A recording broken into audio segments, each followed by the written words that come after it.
చెప్తాను. ఇది ఉంది కదండి, ఇది ఎప్పుడైనా ఓపెన్ చేయాలంటే 3 నెలలకు ఒకసారి, లేదంటే ఎప్పుడైనా పవర్ పోయింది అనుకోండి, పవర్ పోతే ఇది ఓపెన్ చేసి ఇది ఇలా వెనక్కి తిప్పుతాను.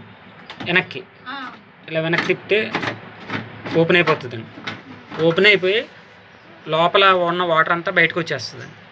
3 నెలలకు ఒకసారి కదండి. ఎప్పుడైనా కరెంట్ పోయింది, మనకి మిషన్ తీసేయాలండి, బట్టలు తీసేయాలి, ఎమర్జెన్సీగా ఉంటే ఇది ఓపెన్ చేస్తే మీకు లోపల ఉన్న వాటర్ అంతా బయటకు వచ్చేసి మీకు డోర్ ఓపెన్ అయిపోతుంది. కరెంట్ పోయింది, రావట్లేదు, ఇంకా తీసేయాలనుకుంటే ఇలా ఎమర్జెన్సీగా ఓపెన్ చేసుకోవచ్చు. అది కాకుండా 2 నెలలకు కానీ 3 నెలలకు కానీ ఒకసారి ఇది ఇలా ఓపెన్ చేస్తే లోపల డస్ట్ ఏమన్నా బయటకు వచ్చేస్తుంది.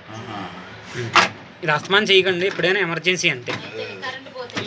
కరెంట్ పోతే లేదంటే 3 మంత్స్కి 2 మంత్స్కి ఒకసారి డస్ట్ ఏమైనా బ్లాక్ అయితే తీసుకోవచ్చు 3 నెలలకు ఒకసారి.